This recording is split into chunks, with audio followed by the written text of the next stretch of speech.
छात्रों के लिए कुछ ऐसा विषय, कुछ ऐसा प्रसंग प्रस्तुत करने के लिए भाव व्यक्त किए हैं प्रतिभा मंडल के बहनों ने। उसमें ये भाव उनके रहे हैं कि रात्रि भोजन का त्याग क्यों करना चाहिए, देव दर्शन क्यों करना चाहिए, इसको कहानी के माध्यम से व्यक्त करने के लिए उनका भाव रहा है। प्रथमाण योग, करणान योग, चरणान योग और द्रव्यान योग के रूप में आगम सामने आता है और भिन्न भिन्न प्रसंगों के माध्यम से अपने उपयोग को, मन को केंद्रित करने के लिए विषय दिए गए हैं। किसी का क्षोभम नहीं है।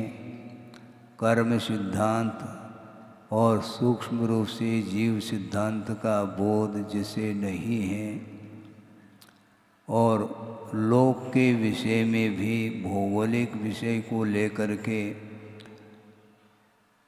विस्तार के साथ किसी को जानकारी हो भी सकती है और नहीं भी हो सकती है, किंतु आत्म कल्याण करने के लिए प्रयोजनभूत तत्व का बोध होना चाहिए, यह हमारा आशय है।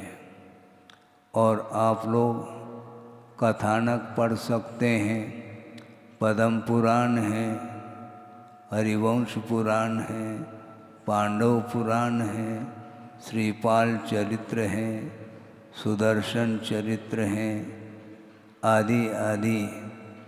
ये सब महापुरुषों के अथवा 63 शलाका पुरुषों के जीवन वृत्ति के विषय में सर्वांगीण वर्णन मिलता है।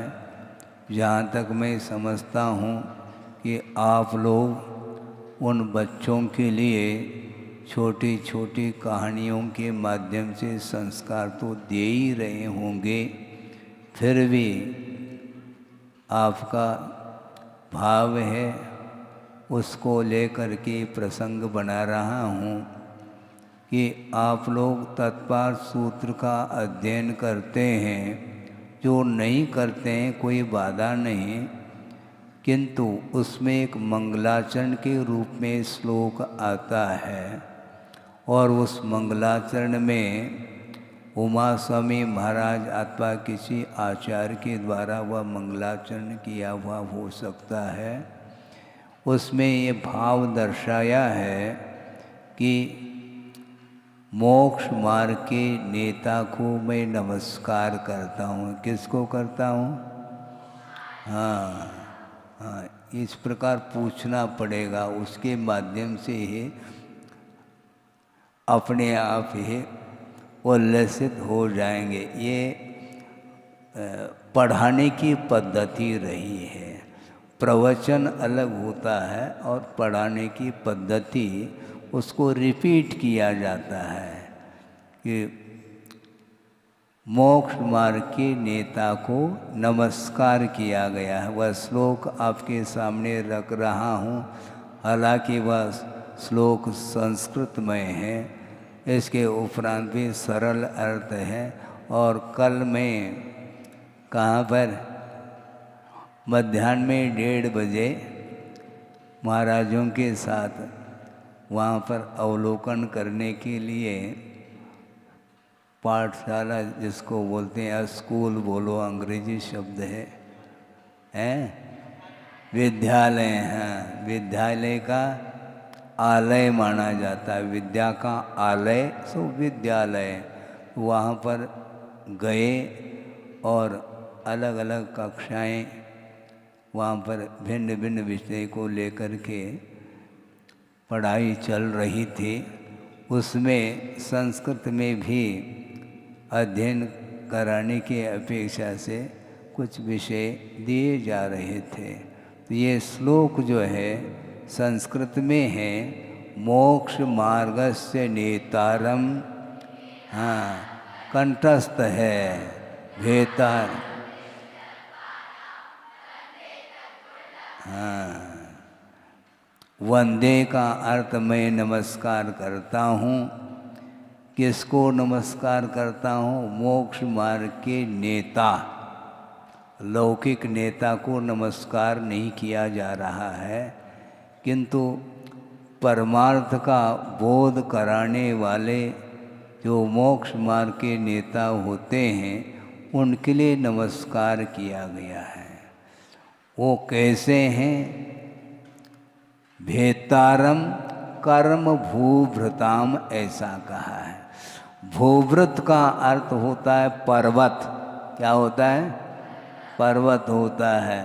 तो कर्म रूपी पर्वत को भेदने वाले जो होते हैं, ऐसे मोक्ष मार्ग के नेता को मैं नमस्कार करता हूँ। ये एक विशेषण दिया। दूसरा विशेषण ये दिया है, ज्ञातारम विश्व तत्वानाम, विश्व में जितने भी पदार्थ हैं उन पदार्थों को जानने वाले वे प्रभु हुआ करते हैं, मोक्ष मार्ग के नेता हुआ करते हैं, उनके लिए मैं नमस्कार करता हूँ, ऐसा कहा। अब अंतिम जो चरण है श्लोक का, उसमें प्रयोजन सिद्ध किया है।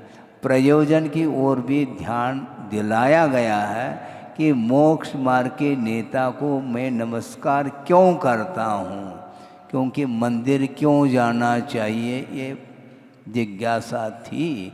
उसका समाधान इसमें मिल जाएगा। और कहानी भी रख सकते हैं आपके सामने बाद में। वंदे तद्गुण लब्धये, तद्गुण लब्धे का अर्थ ये है कि भगवान आपने मोक्ष पथ पर आरूढ़ हो करके सम्यक दर्शन, सम्यक ज्ञान, सम्यक चारित्रात्मक जो मोक्ष मार्ग है उस पर आरूढ़ हो करके रत्नत्रय की आराधना के साथ साधना के बल पर आपने अनंत गुणों को उद्घाटित किया है, उपलब्ध किया है। उसी प्रकार भगवान आपने ही कहा है कि प्रत्येक जीव के भीतर वे अनंतानंत गुण होते हैं जो स्वरूप को सूचित करने वाले होते हैं। उन गुणों को प्राप्त करने के उद्देश्य को लेकर के भगवान मैं आपके चरणों में आया हूँ और आपकी पूजा अर्चना करना चाहता हूँ, मैं आपकी वंदना करता हूँ। ये प्रयोजन सिद्ध किया है। मंदिर क्यों जाना चाहिए? बिल्कुल ही छोटे बच्चे हैं, उनको भी संस्कार आ जाए इस अपेक्षा से माता पिता उनको मंदिर भेजते हैं। मंदिर का क्या अर्थ, भगवान का क्या स्वरूप है, इसकी कोई भी उन्हें जानकारी नहीं है, किंतु भेजने से लाभ ये होता है, उस परिसर में जाने से, प्रभु के चरणों में जाने से, जैसा कि कल आपके सामने रखा था, आभा मंडल जो प्रभु का है उसका प्रभाव अपने आप में पड़ता है। बच्चों के ऊपर ही नहीं, बड़े बड़े जो होते हैं बच्चे, उनके ऊपर भी उनका आभा मंडल का प्रभाव पड़ता है, क्योंकि भिन्न भिन्न क्षेत्र आदि के माध्यम से परिणामों में निर्मलता आती है। परिणामों में निर्मलता लाने के लिए, परिणामों में उज्ज्वलता लाने के लिए ही प्रभु के पास जाना होता है। और छोटे बच्चे जानते नहीं हैं और संस्कार तो डालना है, तो कैसे डालते हैं माता पिता? देखो बेटा, मंदिर जाना चाहिए। वहाँ पर कौन होते हैं? वहाँ पर भगवान होते हैं। भगवान का स्वरूप नहीं बताएंगे उनको, वो कौन है? वो भगवान हैं। वहाँ पर क्या करना? हाथ जोड़ ले, हाथ जोड़ता है, ढोक दे तो ढोक देता है। क्यों ढोक दिया जाता ये नहीं बताया जाता उसको। यदि नहीं जाता है तो उसको प्रलोभन दिया जाता है। देखो मंदिर जाओगे तो क्या क्या है, चॉकलेट। लेट जाओगे तो चॉकलेट लेट से मिलेगा, जल्दी जाओगे तो एक की जगह दो भी दे सकते हैं, लेकिन जाना चाहिए, इस प्रकार संस्कार डालते हैं।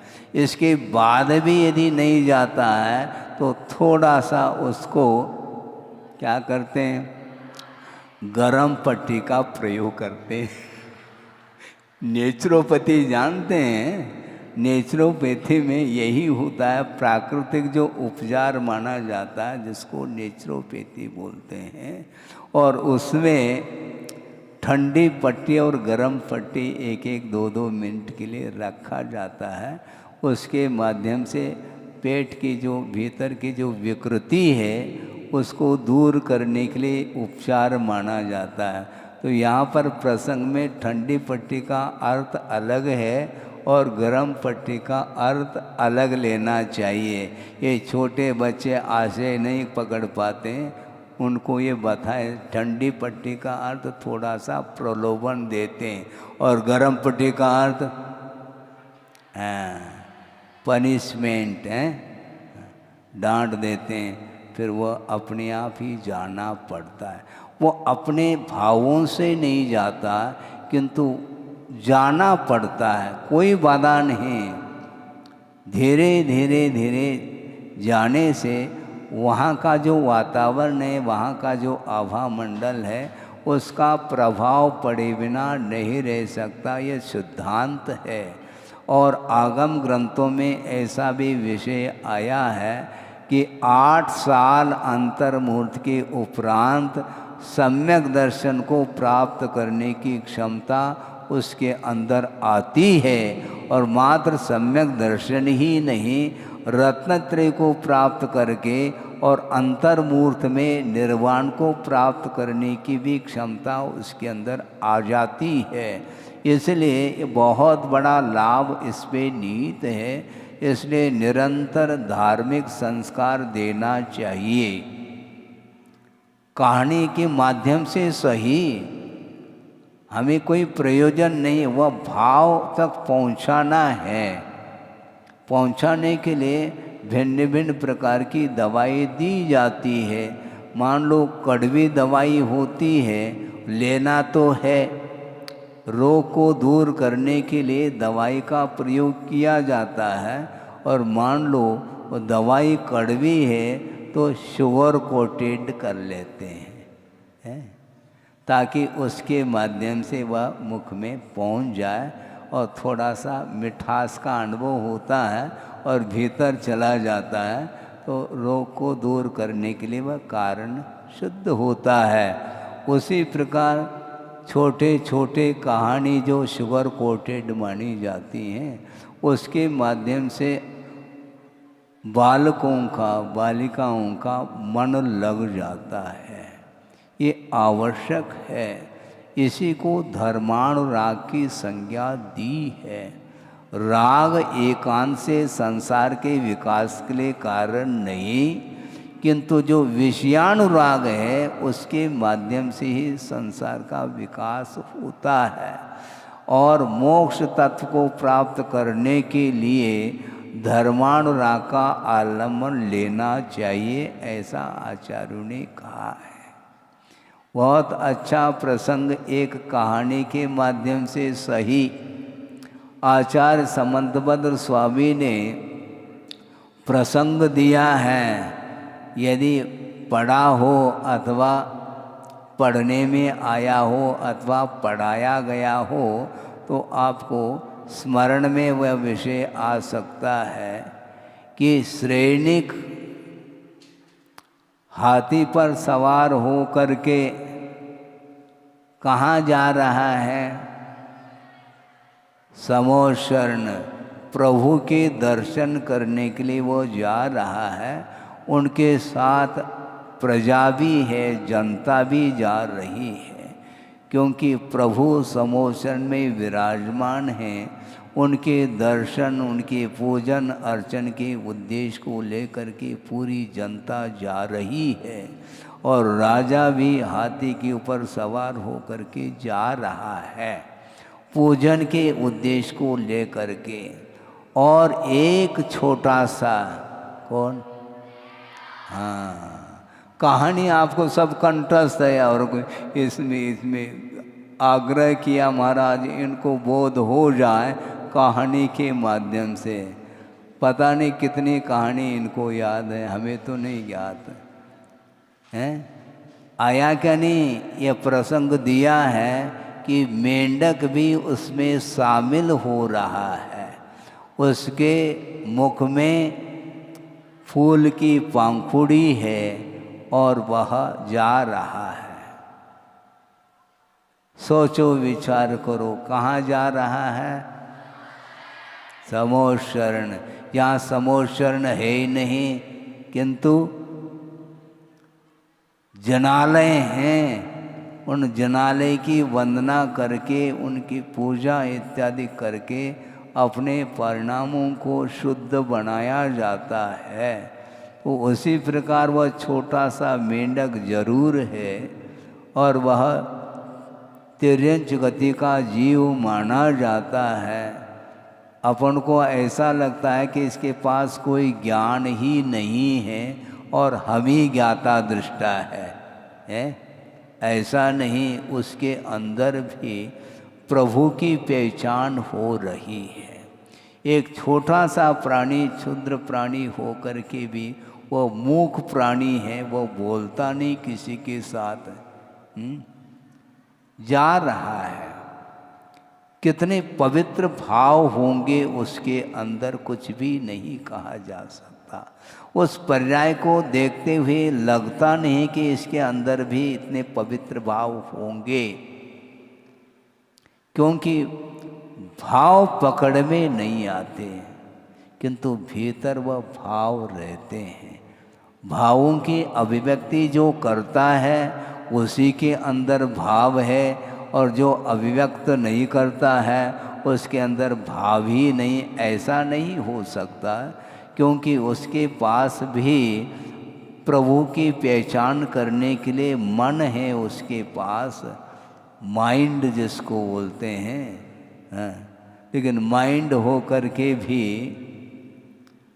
बड़ी कठिनाई हो रही है। कदम कदम पर वह तनाव में आ जाता है। उसको कहना पड़ता है डोंट माइंड इट, है मन में नहीं लियो। सुन लिया और निकाल दिया। उसको बार बार तनाव लाना, डिप्रेशन में जाना, वो ठीक नहीं माना जाता है। और डिप्रेशन में कौन आता है? छोटा बालक नहीं आता, जो बड़े बड़े होते हैं, हाँ, वही इसके शिकार बन जाते हैं, डिप्रेशन में आ जाते हैं। उनको समझाना कठिन है। और ज़्यादा डिप्रेशन में आ गए, मान लो गर्मी बढ़ गई, गर्मी बढ़ गई का अर्थ क्या? बुखार नहीं आया, गर्मी बढ़ गई अर्थात माथे में गर्मी चढ़ गई, फिर उनको ग्वालियर ले जाना पड़ता है। समझ गए? देखो बच्चे भी समझ रहे हैं कि ग्वालियर का अर्थ क्या होता है, हैं? हैं? हाँ, पागल खाने में ले जाते हैं उसको। ये फेमस हो गया ग्वालियर। अब सुनते हैं आगरा में भी वह उसका इलाज होने लगा है। ये सब क्या है? ये मानसिक बीमारी मानी जाती है। जो शारीरिक बीमारी है, फिजिकल जिसको बोलते हैं, उसमें कोई कमी हो, रोग इत्यादि हो, उसका यथोचित उपचार किया जा सकता है, उसका ट्रीटमेंट हो सकता है। उसके लिए पथ्य आदि के माध्यम से उस रोग को निष्कासित किया जा सकता है। किंतु जो मानसिक मेंटलिटी खराब होगी, उसके लिए कोई भी दवाई नहीं। अब क्या करेंगे उसके लिए? तो ये तनाव आता क्यों है? क्यों आता है बोलो? कोई बोल सकते हैं तनाव क्यों आता है? वो तनाव दे रहे हैं ऐसा बोलते हैं कई बच्चे। तुम ले क्यों रही हो? तनाव कोई देता है तो लेना नहीं चाहिए। हम ले तो तनाव है, नहीं ले तो कोई तनाव है ही नहीं। किसी ने गाली दी तो गाली का अर्थ क्या होता है? गाली, हाँ गाली, देखो अब हाँ, गाली का अर्थ क्या? गा लिया उसने, है? भजन गाली, है? हाँ। इससे स्पष्ट है इस प्रकार आप लोगों के द्वारा संस्कार मिल रहे हैं इतने छोटे उम्र में, इसलिए वो आह्लादित हो रहे हैं। मेरे एक 2-5 मिनट में आह्लादित हो रहे हैं ऐसा नहीं, इसके अंदर संस्कार काफ़ी वर्षों के संस्कार इनके अंदर आए हैं, तब वह आश्रय को भी वह पकड़ पा रही है। ग्वालेर कहते ही समझ लिया कि अर्थ क्या है इसका। कितना क्षोभम का विकास हुआ है देखो। इसी को बोलते हैं कहानी के माध्यम से ज़्यादा बात समझ में नहीं आती। जो 4ठी कक्षा के 5वीं कक्षा के हैं उनके लिए कहानी की आवश्यकता पड़ती है। जो बड़ी छात्राएं हैं वो बिल्कुल तार्किक होती चली जा रही है, इसलिए कहानी किस्से के माध्यम से उनको हम संतुष्ट नहीं कर पाएंगे। इसी प्रकार धीरे धीरे अन्य और भी जो आगम के विषय हैं और उन शिक्षिकाओं के माध्यम से आपको निरंतर मिलता चला जाएगा। तो मैं ये कह रहा था कि डिप्रेशन बहुत जल्दी आता है। डिप्रेशन को दूर करने के लिए कौन सी दवाई है महाराज? संप्रेषण की आवश्यकता है।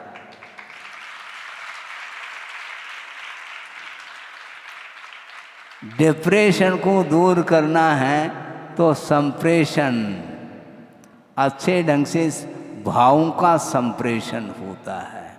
वो दूर भी हो तो यहीं पर बैठे बैठे वो ऐसी पेथी है जिसके माध्यम से उसका रोग दूर हो सकता है। मानसिक रोग भी क्यों न हो उसको भी दूर किया जा सकता है।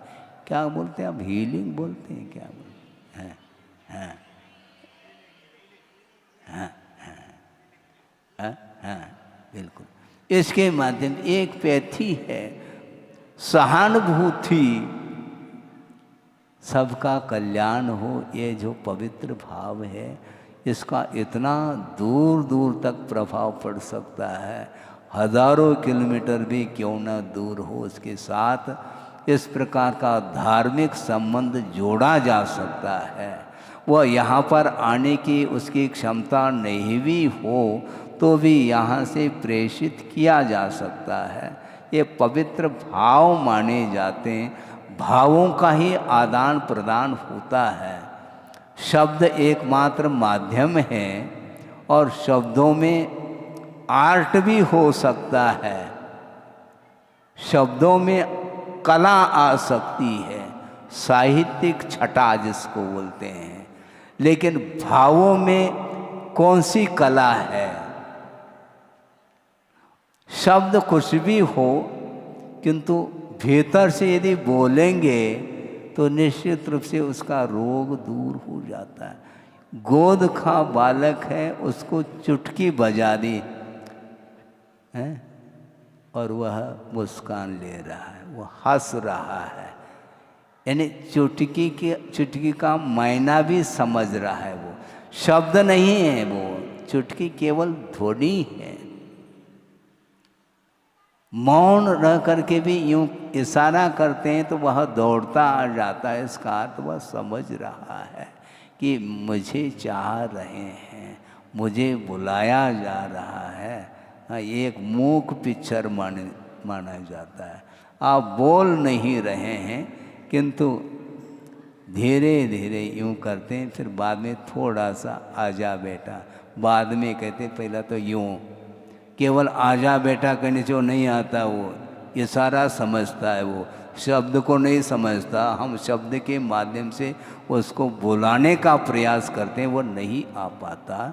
इशारे के माध्यम से सारा सारा बोध उसको हो जाता है।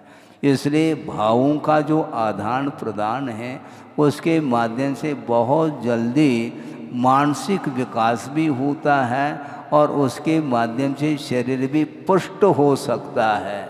आप हलवा पूड़ी भी खिला दो और ऊपर से एक चांटा देंगे तो निश्चित रूप से वह पीड़ा का अनुभव उसको रुचेगा नहीं। हाँ, आप रसगुल्ला देव या न देव, किंतु उसके लिए लाड प्यार के माध्यम से उसका विकास होता है। तो इसलिए मैं ये कह रहा था, एक छोटा सा वह मेंढक है, उसके अंदर इतने पवित्र भाव कहाँ से आ गए? भव भवांतर के वो संस्कार रहते हैं।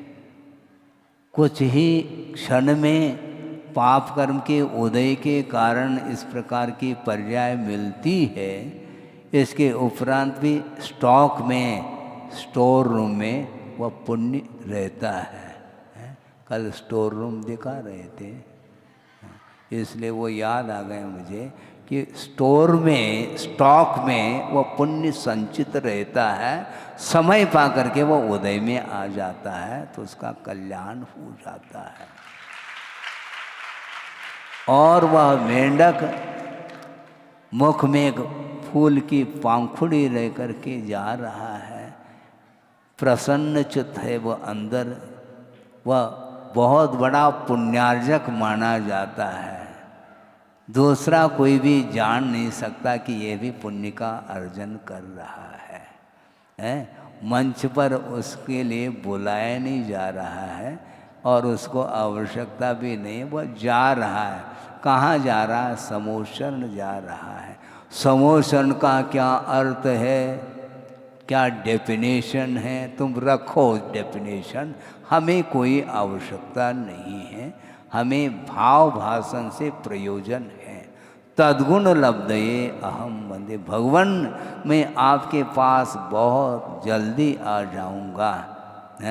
अभी तो शरीर से आ रहा हूँ और बाद में मैं भावों से, अर्थात जिस प्रकार आपकी परिणति हुई है, आप प्रभु बने हैं, मैं भी प्रभु बनने के लिए ही आ रहा हूँ। यही एकमात्र रास्ता है। इस रास्ता से चलूँगा तो निश्चित रूप से प्रभु बनने का सौभाग्य मुझे मिलेगा। इस प्रकार का भाव, इस प्रकार का श्रद्धान विश्वास उसके अंदर है। ज्ञान अर्थात शाब्दिक ज्ञान उसके पास बिल्कुल भी नहीं है। एक नर्सरी में जा रहा है, केवल बैठ करके आ रहा है। एक साल प्ले के लिए भी रखा जाता है, बोलते खेल करके ही आना है। तो अपने आंगन में खेलो ना, नहीं, अपने आंगन में खेलेंगे तो वह बुद्धि नहीं आएगी। उसी आंगन में जा कर के खेलना है जहाँ पर प्रतिभा स्थली है। हाँ,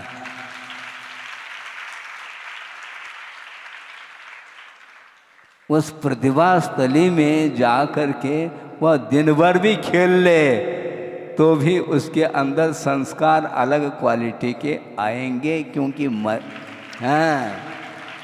मैं खेल का ही समर्थन कर रहा हूँ, कहानी का ही मैं समर्थन कर रहा हूँ। ये भूमिका है, अलग अलग भूमिका होती है। उस पर्याय में रह करके वहाँ से गुजरते हुए ही बड़ा हुआ है। पहले तो बालक था, फिर बाद में पालक बनता है। पालक की सब्जी नहीं, पालक अर्थात पालन करने वाला होता है।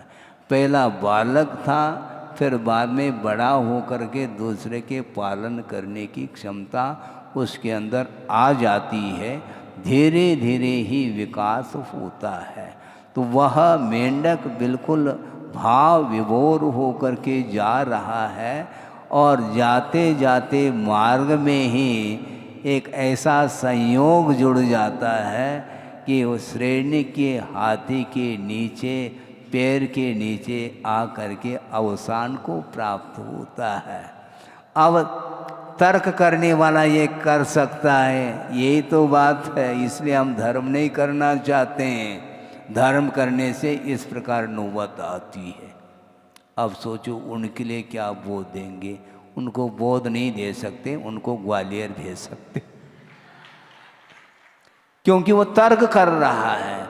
वस्तुतः जो सम्यक दृष्टि होता है वह ये सोचता है कि भगवान ये धर्म का परिणाम नहीं, अतीत में जो कुछ भी हमने पाप का अर्जन किया था उसका यह फल है, मेरा अवसान हुआ है। किंतु पूजा के भाव को लेकर के वह मेंढक जा रहा था, उसका परिणाम क्या निकलता है। श्रेणी के समोचरण में पहुंचने के पहले ही वह अंतर्मूर्त नहीं लग सकता और वह देव पर्याय को प्राप्त करके समोचरण में विराजमान हुआ है। कौन? मेंढक नहीं, मेंढक का जीव। हाँ, अभी मेंढक थोड़ी वो है, ठीक भाव तो वही है, मैं पकड़ रहा हूँ भाव को, लेकिन बोलने में ऐसा ही आता है। जो मेंढक पर्याय में था और उसने प्रभु की आराधना की भाव किया था उसने, और उसका प्रतिफल ये निकला कि वह देव पर्याय को प्राप्त हो करके समोचरण में साक्षात प्रभु का दर्शन करने के लिए बैठा हुआ है। और बहुत सारे देव देवांगनाएं हैं जो मुकुट पहन करके बैठे हैं, किंतु वह जो मेंढक जो देव पर्याय को प्राप्त जिसने किया था उसके मुकुट में मेंढक का चिन्ह था। अब श्रेणिक बैठ करके अब मुख्य श्रोता, तुम बनो, तुम श्रोता बनो, वक्ता बनो, कुछ भी बनो, लेकिन वह जिज्ञासा रख रहा है श्रेणिक, भगवान सारे देवों को हमने देख लिया, सबके मुकुट हैं, किंतु ये कौन सा देव है जिसके मुकुट में मेंढक का चिन्ह क्यों है। तो यह रिकॉर्ड है उसका, हाँ, इतिहास सामने आ रहा है कि वह पूर्व पर्याय में मेंढक की पर्याय में था और उसने प्रभु की पूजा के भाव किए और बीच में ऐसा प्रसंग जुड़ गया, पाप कर्म के उदय के कारण अवसान हो करके पूजा के पवित्र भाव के साथ उसने प्राण छोड़े थे, इसलिए वह देव पर्याय को प्राप्त हुआ है। इसलिए ये इतिहास को सूचित करता है, ऐसा प्रभु ने कहा है।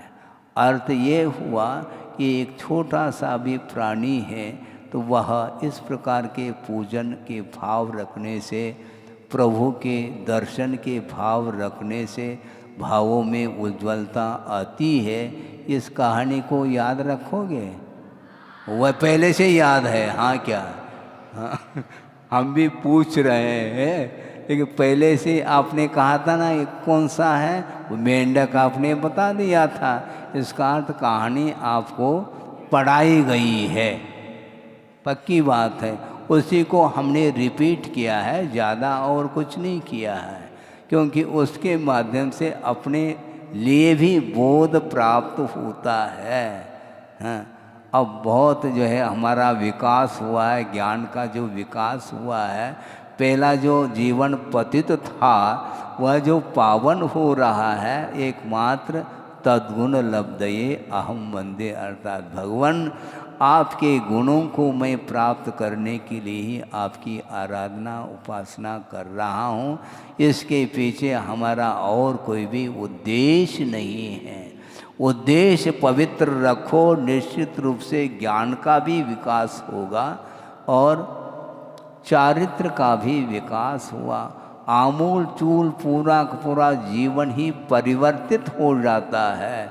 ऐसा क्यों होता है? इस प्रकार के निमित्त होते हैं जिनके आलम्बन लेने से संसारी प्राणी का जो परिभ्रमण जो हो रहा था वो सारा सारा परिभ्रमण संसार में भिन्न भिन्न गतियों में जो चला जाता है वह परिभ्रमण रुक जाता है और उसका विकास हो जाता है।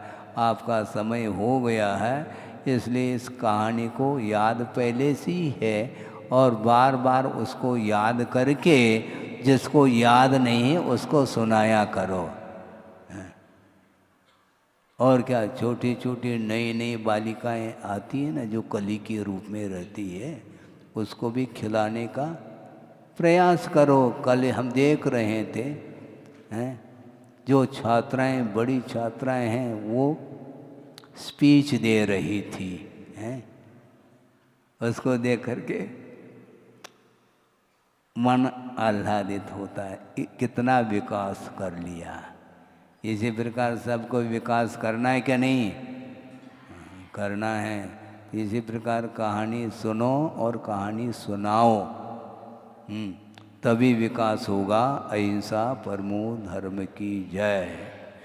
बोधि समाधि परिणाम शुद्धि स्वात्मोपलब्धि शिव शोक सिद्धि चिंतामणिम चिंतित वस्तुदाने वाम वंदमानस्य ममास्तु देवी।